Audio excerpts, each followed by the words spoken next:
But remember what the Bible says. God cannot be mocked. Hindi madadaya ng tao ang Diyos. Kung ano ang ating itinanim, siya ang ating aanihin. Tatandaan niyo, ang Diyos ay tinanggap na ang lahat na hirap at sakit alang-alang sa atin. God is good all the time. He never changes.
us close our eyes and bow our heads in prayer.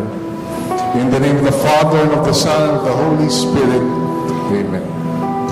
Lord Almighty God, Heavenly Father, Yahweh El Shaddai, this afternoon we are gathered in celebration of faith, love, and unity, but more importantly, we are here to praise you, to worship you, to give thanks to you, and to glorify you.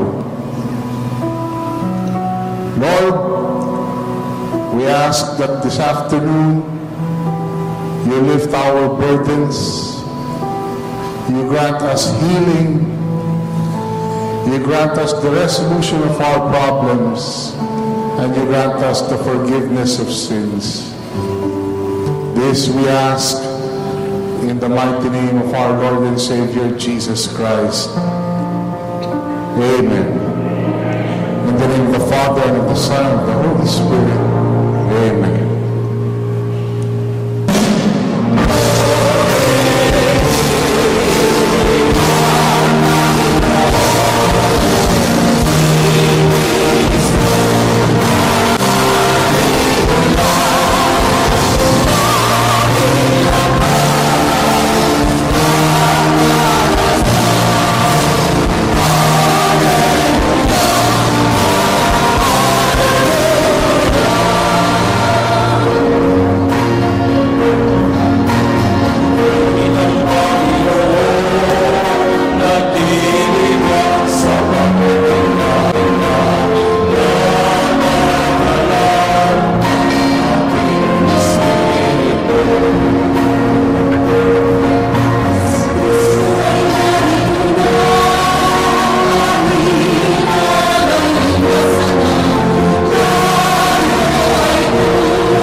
Brothers and sisters, this afternoon's healing message is taken from the letter of Paul to the Galatians, chapter 6, verses 1 to 10.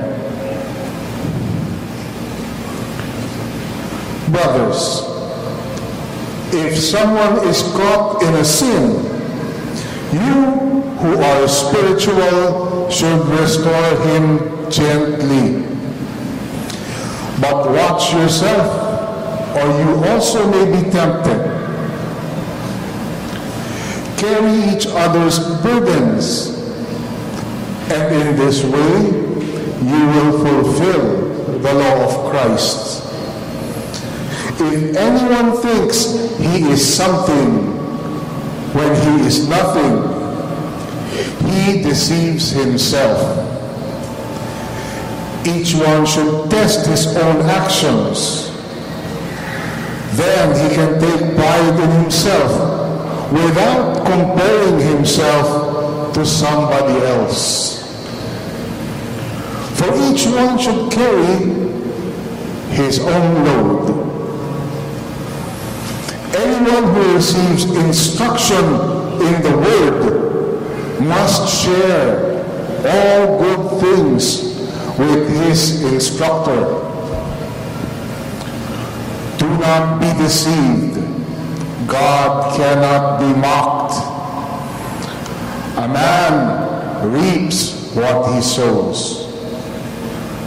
The one who sows to please his sinful nature, from that nature will reap destruction. The one who sows to please the Spirit, from the Spirit will reap eternal life. Let us not become weary in doing good, for at the proper time we will reap a harvest if we do not give up. Therefore, as we have opportunity, let us do good to all people, especially to those who belong to the family of believers.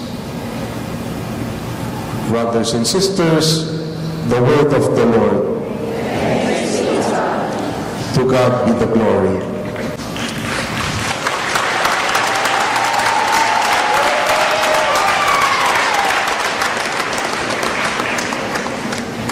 If you sow good, what do you reap? Very good.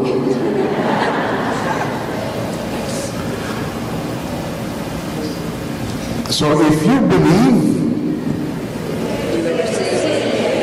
whatever you ask for in prayer, to believe, sabihin nyo, to believe. Meron akong kilalang mag-asawa. Sorry, English nga pala dito. I know of a couple, a married couple, who belong to the family of believers. And if you belong to the family of believers, you should be careful about what you say, what you think, and what you do. Because remember, what you think, what you say, and what you do is power. What you think, what you say, and what you do will come to you. As the great actor Denzel Washington said in one of his valedictory addresses in one of those commencement exercises, he said, desire for something good in your heart is God's sign that you already received it. Naniniwala ba kayo? Yes! So this married couple, every night, since they were living alone in the house, every night, no children, every night, the wife would tell the husband, you better check all the doors if they are locked, all the windows if they are closed and safe, because someone might break in. And the husband, obediently but lovingly, or is it lovingly and obediently, would do what his wife would tell him. And this would go on for 7 years. Until on the 7th year, the wife heard something downstairs and asked her husband, did you close all the doors and lock all the windows? And the husband said, yes. And I want you to do the usual drill. The wife told the husband, I want you to go down and check just as you have for the past 7 years, just to make sure that nobody has broken in. Because all those 7 years, the wife was always worried that someone has broken into the house. And so on this fateful night, when the husband went down to check if somebody had broken in, as he was about to go down the stairs to check the doors, lo and behold, he was facing the barrel of a gun. Somebody had broken in. And then the burglar told the husband, I want you to keep quiet. I want you to get all of the things that have value. And I promise you, you and your wife will not be hurt. So the husband gets everything of value, puts it in a bag, and gives it to the burglar.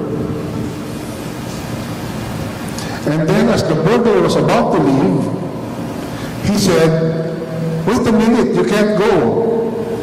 Why not? My wife's been expecting you for the last 7 years. You better meet her first before you leave. Purihin natin ang Diyos, purihin natin ang ating Panginoon.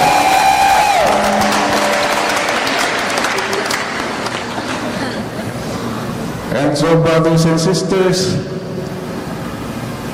let us listen to our servant leader, Brother Mike Zivelardo.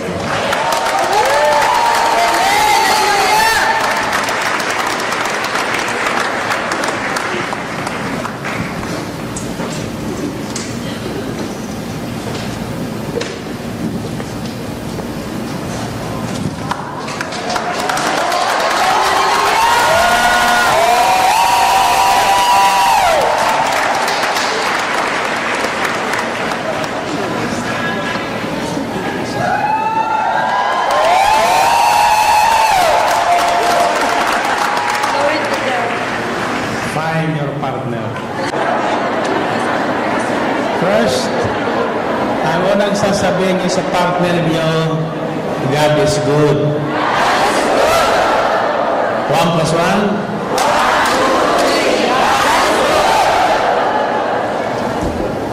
Pangalawa, anong sasabihin niyo? All the time. 1 plus 1? 3 plus 3?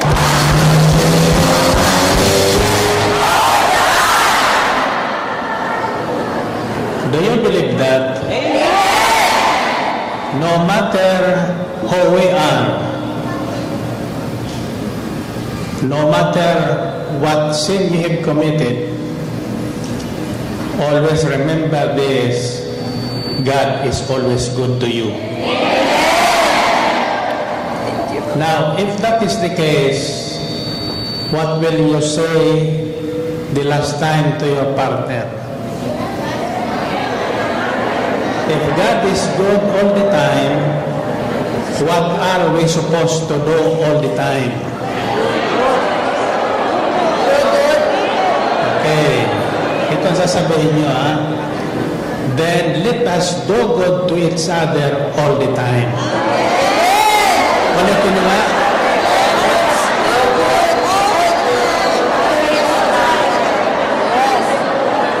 We always hear this.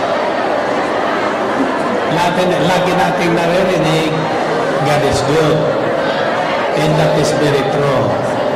All the time, no matter how many times we fall, or how many times we backslide, or how many times we fail to thank God, or praise God, or remember Him, He doesn't change. He is good all the time. Now, if God is with us, then we are supposed to do good all the time. Amen ba? The Bible says it is through the goodness of God that sinners are led to repentance. God does not wait for us to repent or change.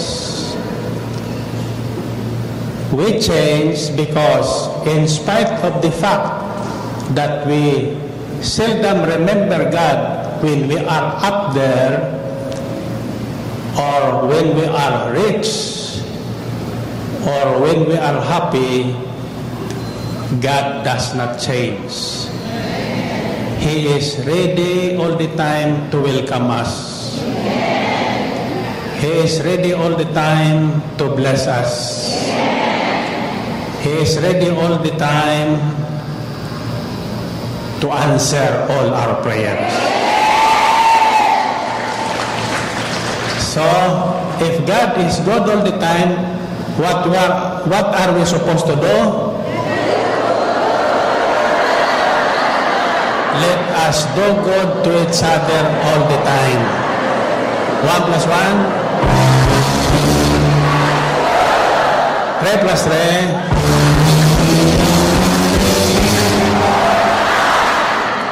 7 plus 7.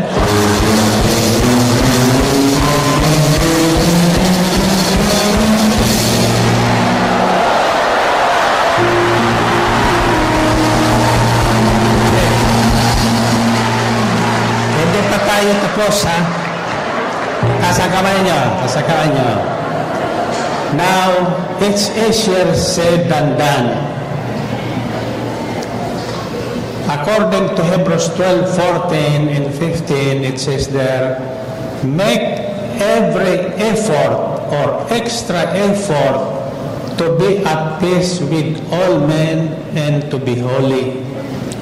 Without holiness, no one will ever see the Lord.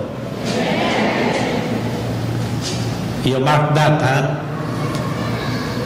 Most Christians profess they believe in God. But what they are doing is opposite what they are saying. So this afternoon, I'd like each one of you to prove your last statement to do good all the time to each other by embracing and kissing your partner.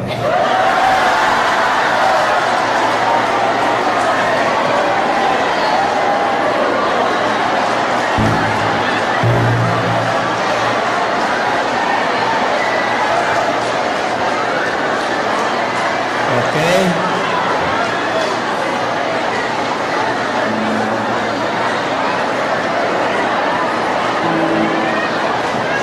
Okay, tasa kamay.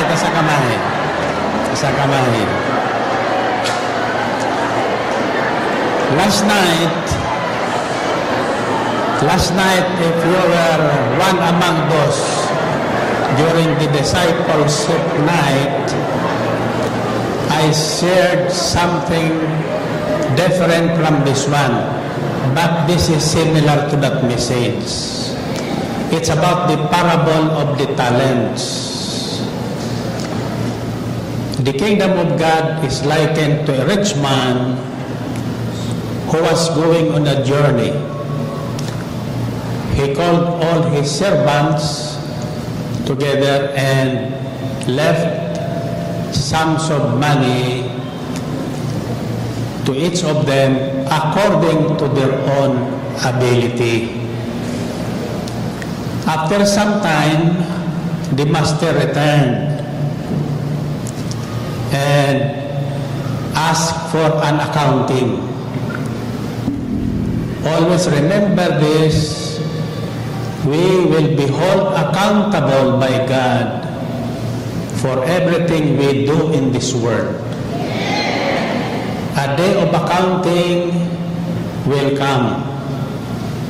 We have to give account of what we have done and what we have not done. Most especially, according to Matthew, every man will be held accountable for every word that his mouth will say. Pananagutan natin sa Panginoon ang lahat ng ating sasabihin at gagawin. Amen ba? Pero ganun pa man, tandaan nyo, the goodness of God does not change. If we do something good will return to us.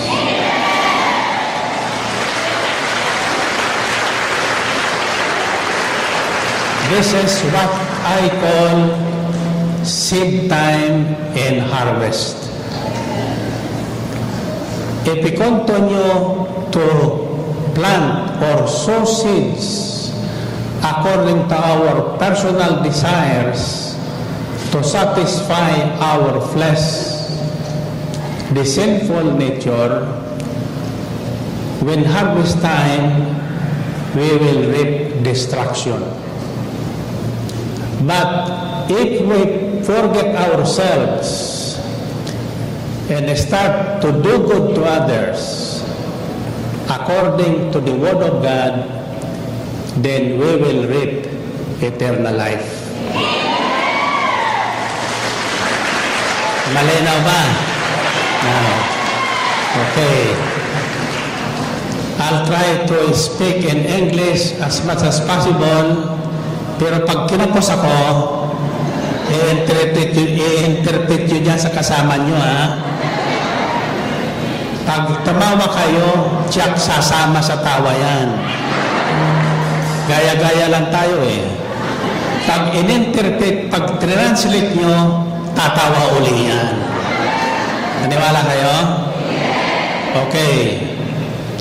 Do you believe that all your prayer requests will be answered?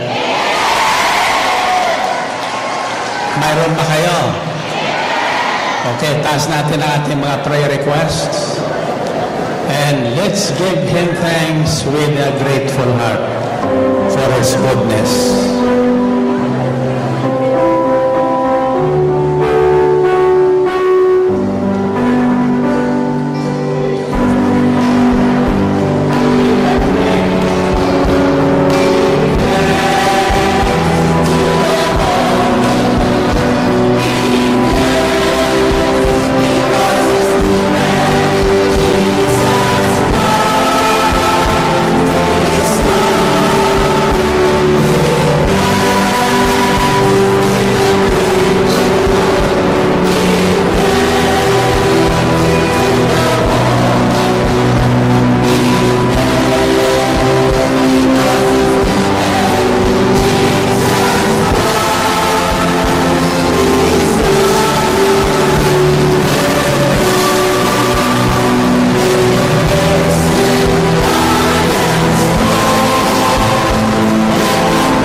Sa bilang kong tatlo, iyoko kayong tatlong ulit. You'll bow down 3 times saying, I will do good, I will do good, I will do good all the time. Ulitin nyo nga.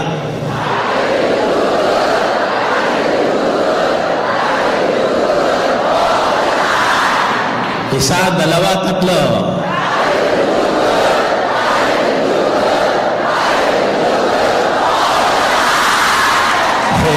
Purihin ang Panginoon.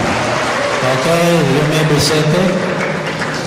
And let's take a look on the important verses in St. Paul's letter to the Galatians, chapter 6. Starting with verse 7, it says, "Do not be deceived. God cannot be mocked. A man reaps what he sows. The one who sows to please his sinful nature, from that nature will reap destruction. The one who sows to please the Spirit, from the Spirit will reap eternal life. Let us not become weary in doing good, for at the proper time we will reap a harvest if we do not give up.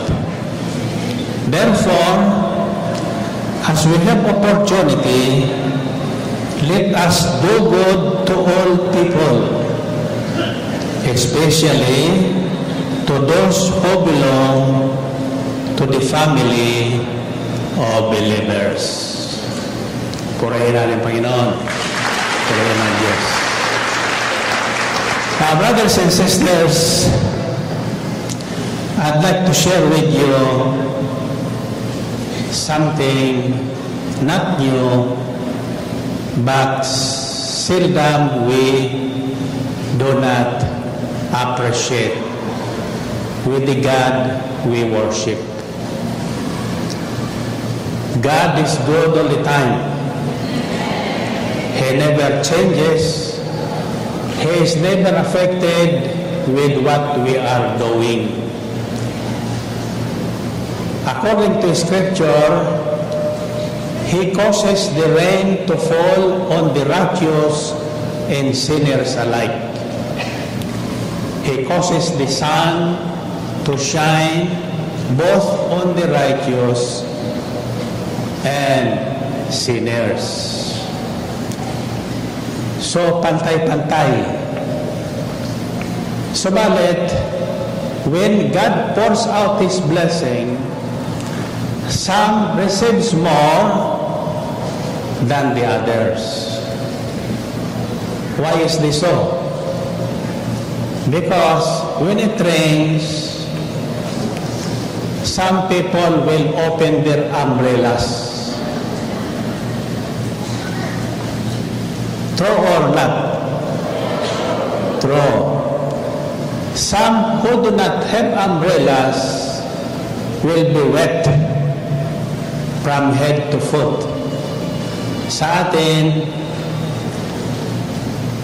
pag malakas ang ulan, ang iba naglalabas ng payong. Ang iba naman ay nagsasara ng payong. So, sino ang mas basa? Yun ang payong o yung walang payong? Kaya sinasabi ng Biblia, mas mapalad ang mga taong wala nang inaasahan kundi ang Diyos, sapagkat ibibigay sa kanilang Diyos ang kanilang inaasahan. Amen? Now, these are hard times in the church today. There are so many distractions to our faith. There are so many beliefs that has been scattered all over the world. In one by one, all the Christian and Catholic countries, most especially, are falling into this trap of deception. But remember what the Bible says. God cannot be mocked. Hindi madadaya ng tao ang Diyos. Kung ano ang ating itinanim, siya ang ating aanihin. Amen ba? Now, I do believe that salvation is not a product of good works. It is a gift of God to everyone. This is available to everyone. Salvation is a gift from God. But we are saved not for something, not for doing bad, but for doing good, which God has prepared for us long time ago for us to do. In other words, hindi tayo nilikha at niligtas ng Diyos sa ating sariling pamamaraan, kundi sa Kanyang kagandahang loob. Ito'y regalo sa atin. It's a gift of God to us. Bakit? Para tayo masasama ay makagawa ng mabuti sa ating kapwa. In other words, if you truly have received salvation through faith in our Lord Jesus Christ, our Savior, then the bad things we have been doing before are changed into good. We do not sow seeds of hate. Hindi tayo nagtatanim ng sama ng loob. Ang nagsasabing kilala niya ang Diyos, mahal niya ang Diyos, subalit may sama ng loob sa kanyang kapwa, sabi ng Biblia ay nagsisinungaling. He who says he loves God, knows God, yet hates his brother, is a liar. Narinig niyo ba yun? Now, I'm sharing with you stories I have heard in this ministry from the beginning of time when I was called to proclaim the good news over DWXI. And these stories are true. Last night, during the disciples' night, most of my topic is about husband and wife relationship. This is the start of a family. God has a family. He has established a family. Why? Because He wants a fellowship. He wants to fellowship with us. He wants a partnership, a lasting partnership, a partnership that is bound by love. Not that we love God, but God loves us. No matter who you are, God loves you. And this goodness of God changes people. Sa kagandahang loob ng Diyos, nagbabalik loob ang tao sa Diyos. Nagbabago ang tao sa Diyos at sa kanyang kapwa. And recently, I heard another story which I'd like to share with you. It's about husband and wife also. Ang sabi niya sa akin, galit siya sa asawa niya sapagkat sumama sa iba. Sumakabilang bahay. Sumakabilang bahay. Mabuti na lang hindi sumakabilang buhay, kundi sumakabilang bahay. At ang bahay ay magkatabi lang sila. They are just neighbors. So, dalawang pamilya. Pero pag tuwing darating ang kanilang wedding anniversary, tinatawagan siya ng mister niya at sinasabing, Happy Anniversary. At ang sagot naman niya, paano naman ako magiging happy? Iba naman ang happy mo.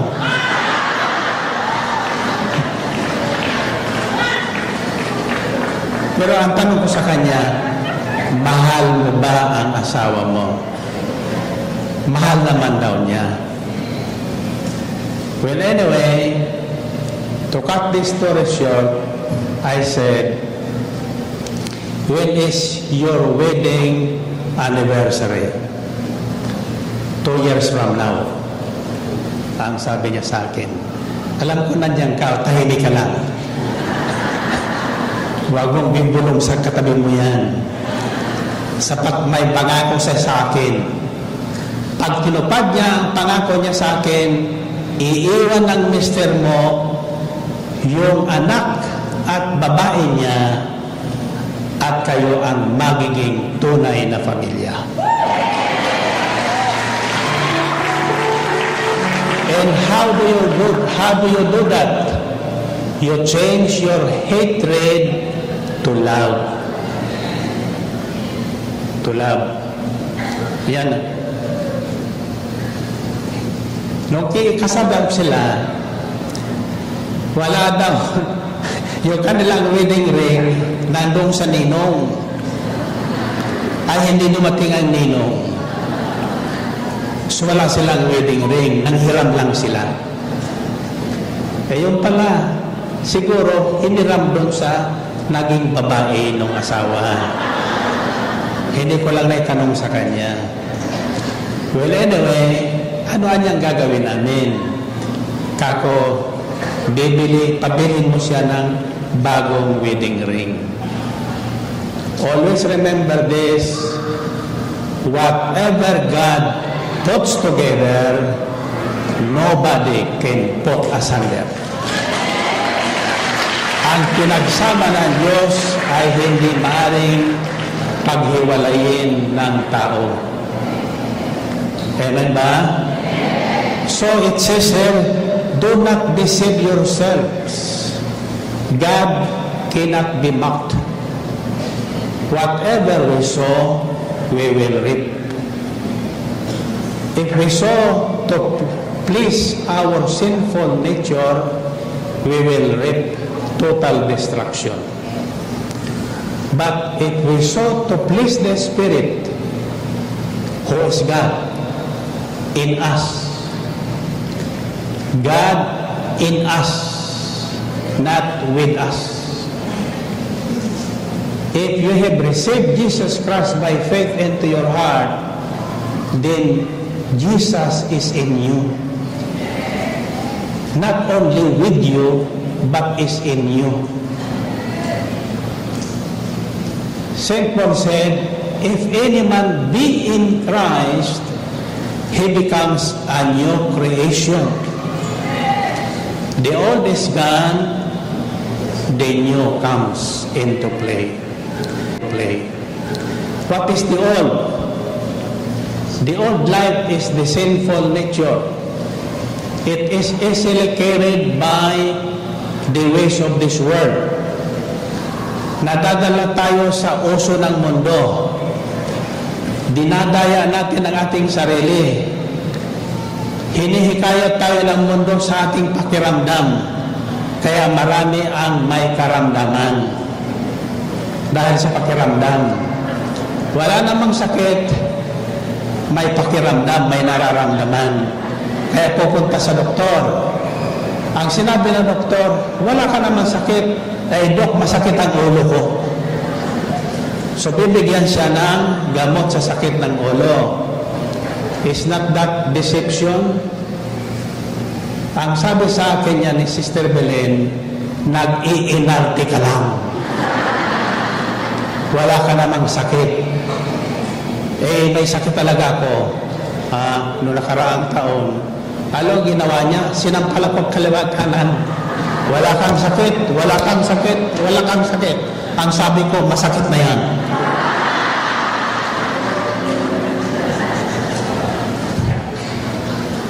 Do you follow me? Now, anong tawag doon sa sinasaktan ng sarili? May tawag na yung sinasaktan ng sarili.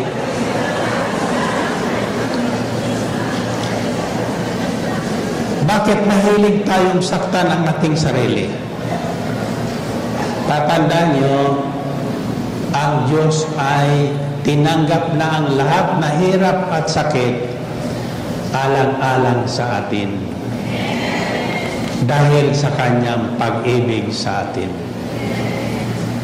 God is love. Sabi niyo, God is love. So, if you do not love, God is not with you or is not in you. The problem with so many of us is that we want somebody to be changed to love us. That is not the way of God. God first loved us without our knowing it. In that love has never changed. To prove that love, He gave. What did He give? He did not give work. He did not give money. But He gave up Himself for all of us. He fell in love with each one of us. In spite of who we are. And that love has never been affected since then. And He proved that love by loving us and by giving Himself for all of us. The punishment which should be upon us sinners was upon Jesus Christ. Tinanggap niya ng Panginoong Kristo ang parusa na nararapat sa atin. Ang sabi ng isang pilosopo, kahibangan ng Diyos yan. Hibang na pag-ibig. The Diyos said, the message of the cross is foolishness to those who are perishing. But to us who are being saved, it is the wisdom and power of God. That is the wisdom and power of God. What is foolishness to man is wisdom and power of God. So, always remember this. When you go home, tell yourself, I am loved. Though your husband or your wife doesn't love you, bear that in mind. God loves you. God loves you. And that love will never change. God is good all the time. He wants to do good to us all the time, no matter what we do.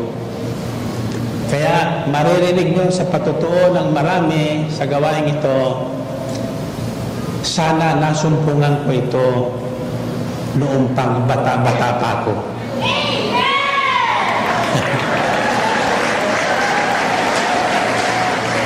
Pero hindi pa huli ang lahat.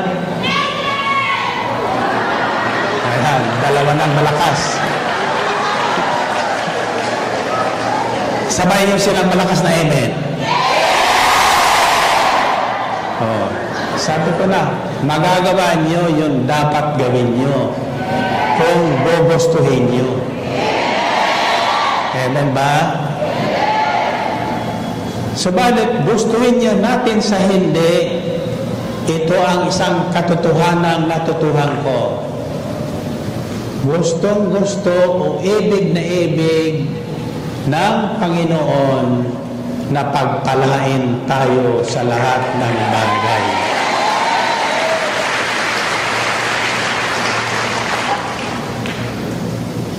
The choice is ours. I will challenge you tonight to mend your ways, to believe in God that He loves you, to believe Him that He wants to do something good for you all the time, not only from time to time. Amen ba? And one thing more, if you go back to creation, God did not create, ano yung pangit sa English? Ugliness. He created all things beautiful. All things good. That's why every time He sees something, then He thinks of something good, He calls that thing into being. And so, He saw it was good. Look at the book of Genesis. And He said, oh, this is good. That's why I always say, I am handsome.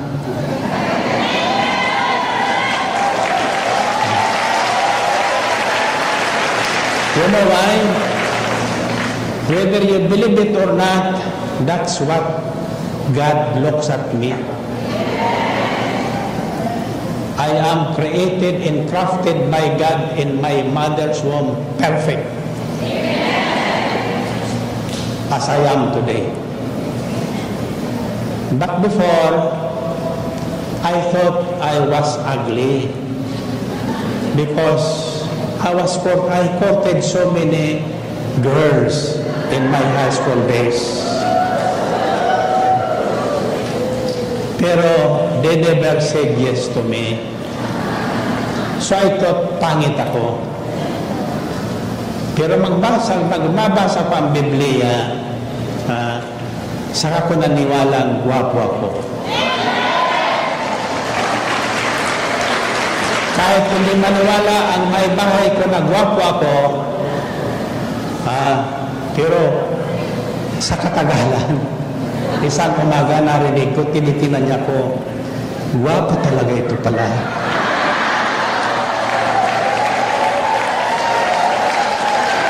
Bakit na nasabi yon? Sapagkat nagsisimula na, sumisimula sa kanya ang pag-ibig na hinahanap ko noon. When you are in love, it's the loveliest night of the year. Amen ba? Hindi mo nakikita ang kapintasan. You remember our sister from Australia? I have shared this many times because this is a true story. She married a handsome Australian. Inuwi niya sa Bohol. Siyempre, alam mo namang Pilipina, no? Abrisete sila. Pumunta siya sa palengke.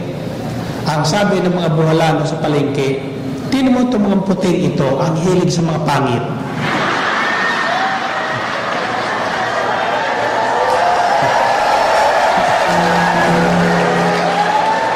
Ang hilig niya sa mga pangit.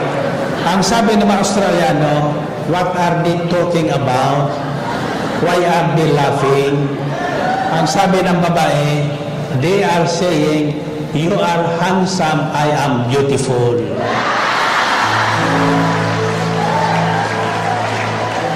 At sabi ng Australiano, of course, I married you because you are beautiful.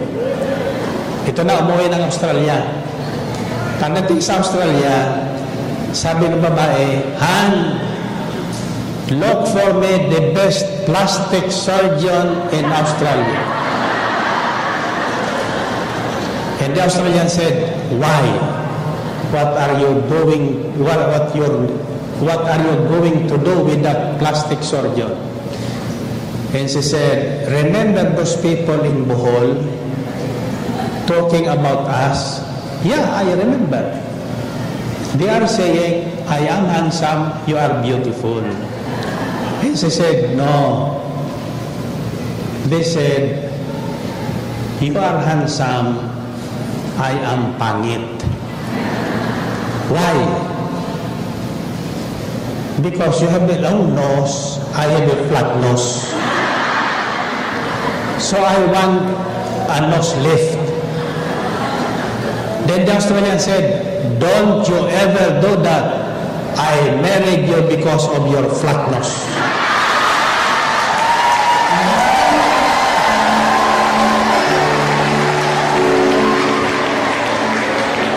You see?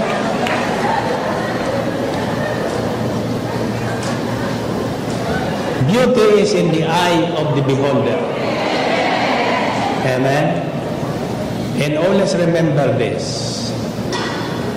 We'll all look beautiful and handsome before the eyes of the Lord. Kaya pag uwi mo, harap ka sa salamin. Sabi mo sa sarili mo, 40 ka na, wala ka pang asawa, maganda naman tayo. May nagtanong sa akin, Brother Mike, sabi ko sa kanya, how old are you? Because he approached me and asked for a prayer.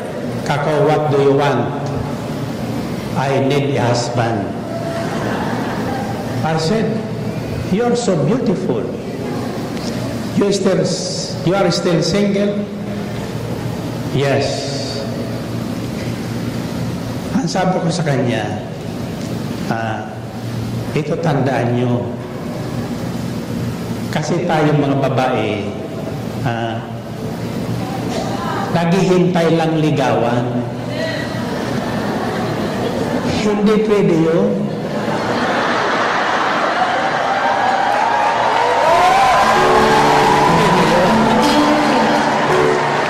Lalo na kung maganda ka, matatakot ang lalaki sa manligaw sa'yo. Kaya maiiwanan ka ng biyahe. Pwede naman kayo manligawan. Sasabihin mo lang, pag may nagustuhan kang lalaki, ang unang tanong mo, binata ka pa ba? Pag sinabi niya, may asawa na ako, ay sayang, dalaga pa ako. Masama ba yun? Hindi. Pag sinabi naman niyang, oo, binata pa ako, ay salamat sa Diyos, dalaga pa rin ako.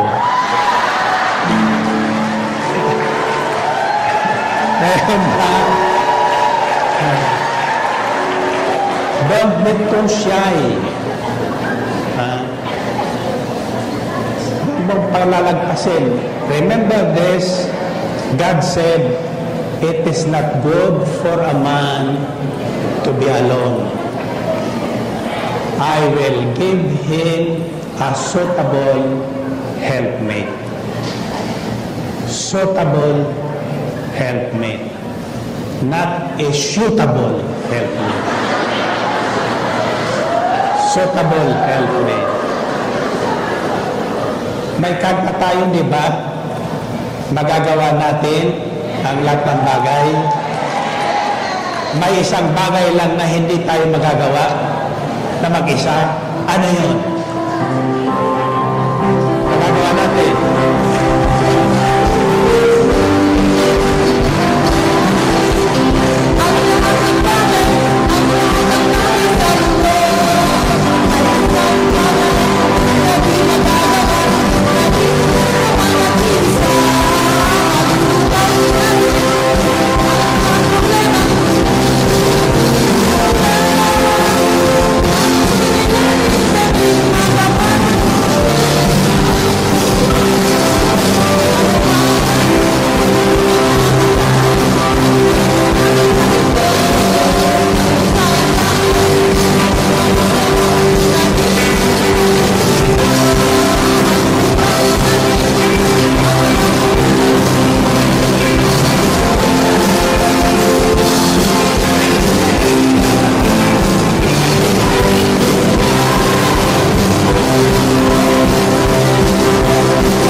Taas ang kamay. Magagawa natin ang lahat ng bagay pagkasama natin ang Diyos. Mayroon lang isang bagay na hindi natin magagawa mag-isa. Ano yun? Ano yung bagay na hindi natin magagawang mag-isa?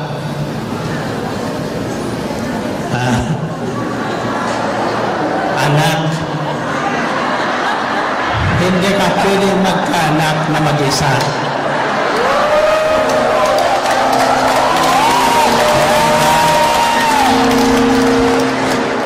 Nasa kamay niyo.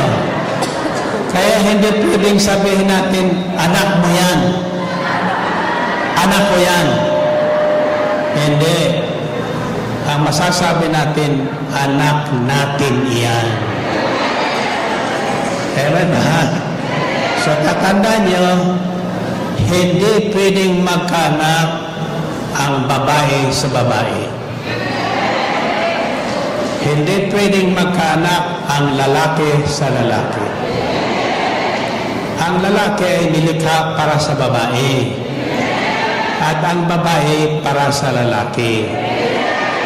That is the problem of the world today. Most people are deceiving themselves through feelings. Through feelings. Feeling. But faith is not a feeling. It is a belief. If you believe, you will receive whatever you ask for in prayer. Amen ba? So, first, believe God exists. And He rewards every person who earnestly seek Him. Before anything else, bago maghanap tayo ng asawa, hanapin mo natin ang ating Diyos. Pagkatapos, hingin nyo sa Kanya.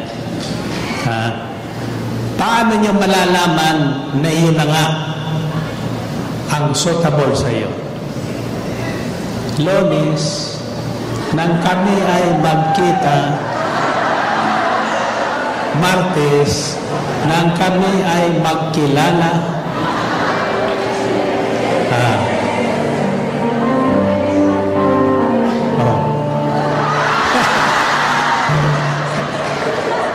alam niyo yun? Isang linggong pag-ibig. Hindi pwede yun. In the Bible times, before you are married, the man has to serve the parents of the girl for 7 years. 7 years courtship. 7 taon na pinaghihirapan yan. Hindi 7 araw. Kaya pagdating ng linggo, nagkatampuhan. Nang gumising ng linggo, wala na ang lahat. Kaya paghirapan natin. Tingnan niyo ko, pinaghirapan ko si Sister Belen ng 50 years. 50 years.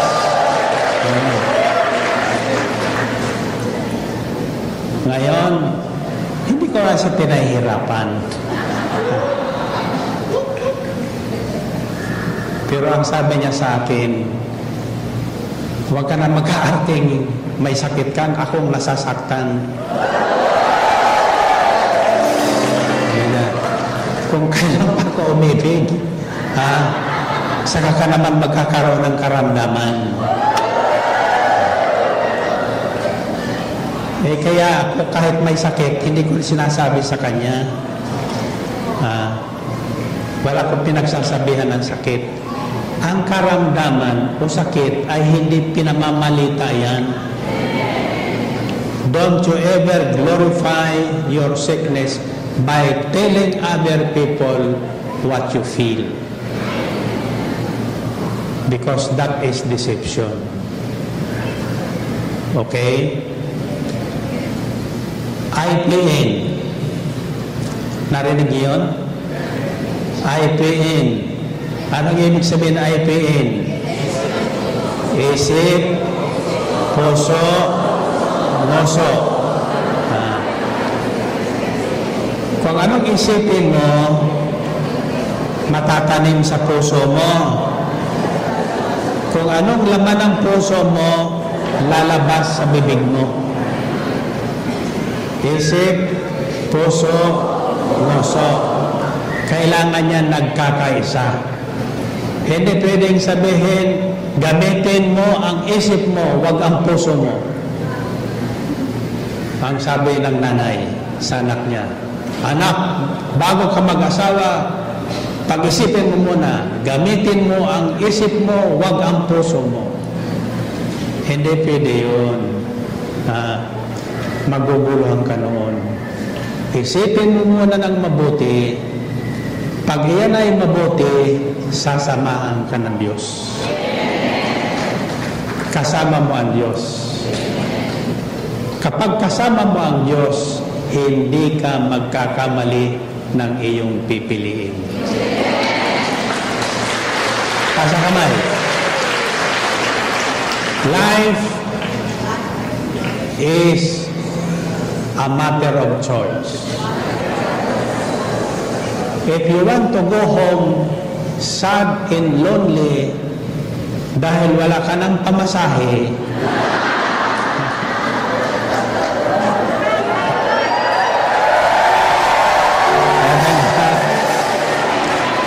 problema mo yun.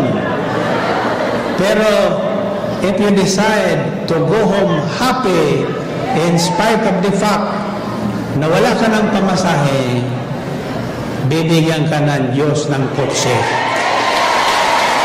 Amen? So, remember this. Life is what you make it. You can make your life miserable because that is what you have chosen. I have decided to live my life full time with the Lord, happy all the time. Happy all the time. I have suffered so many pains in my body. I have no more stomach. It was taken out in 1978. Small intestine na lang yan. But look, I'm still alive. Remember? My gallbladder was removed in 1987. I had my quadruple bypass in 1998. Practically,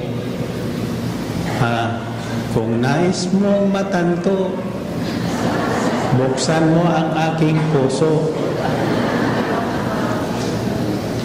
Nung ako'y binabypass na, ang unang naisip ni Sister Belen, ibenta yung aming bahay dyan sa Foster City, California. Yung aming bakasyonan dyan. Nagpapahanap na siya ng bibili. Maybe, natatakot siya na baka ano mangyari sa akin during the bypass. But, you know, only God knows. Di natin alam. It is better for us to be prepared all the time. But we have a choice. So I have chosen to live for 120 years.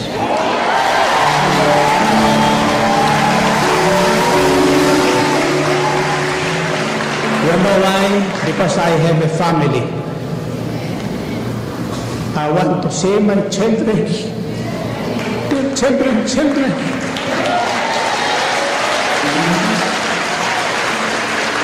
And by the blessing of God, we have already a great grandchild.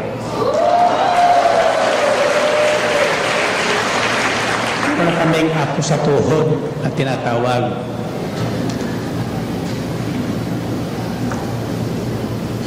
When I read the story about Moses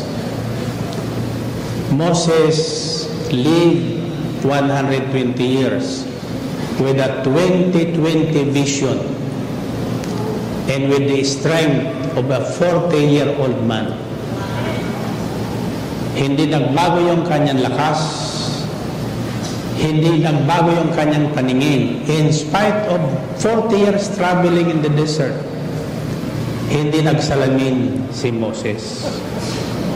Ako may salamin, ang pagwapo lang yan.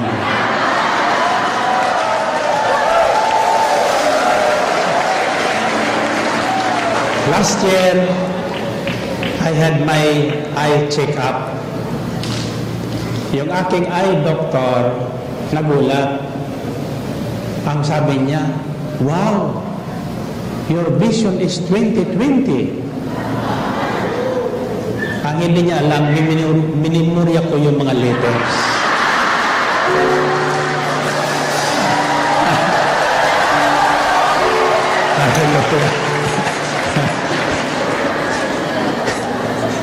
Then, I finally changed the color of my hair. Kaya nagulat, yung maraming request ko nang walang kulay ang buhok ko. Because nahirapan ako magkulay. At pinagbawal na sa akin ng aking neurologist na magkulay ng buhok. Pero ang nakikita ko ngayon, umiitim lalo ang buhok. Nagbabago ang kulay. In other words, bumabalik ako sa pagkabata.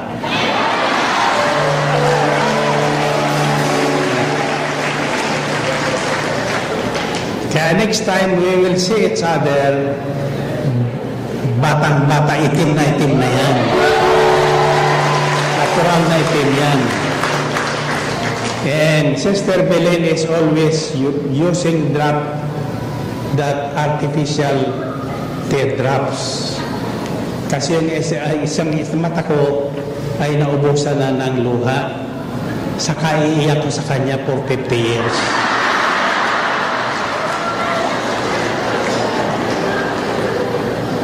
So I say tonight, you are blessed.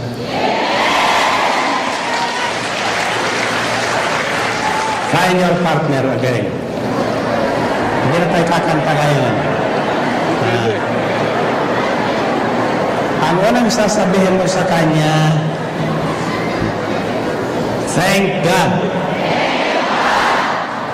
for His goodness. Okay, 1 plus 1.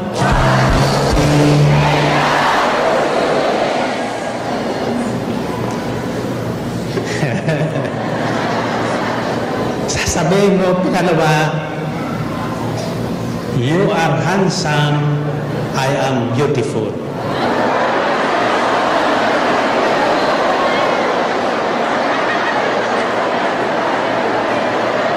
Paano ngayon, kung paano kayo babae, you are beautiful, I am beautiful. 1 plus 1.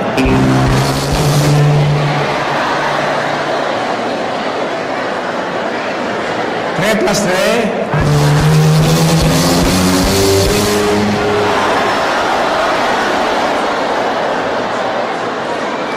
Okay.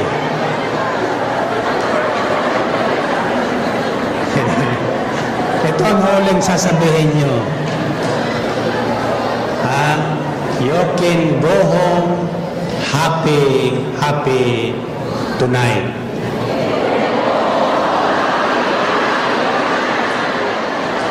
One plus one.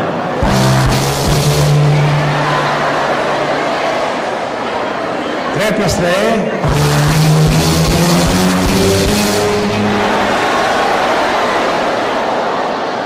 7 plus 7.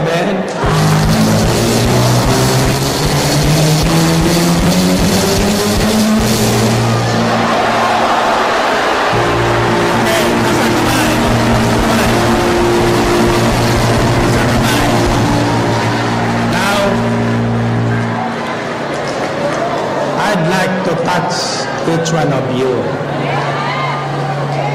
But you are so many.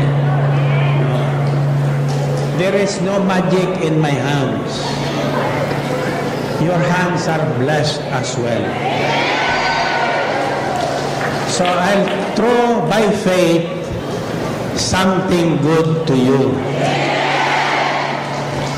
Ang sasabihin nyo, pagsalod nyo, thank God I am blessed today. Ulitin nga.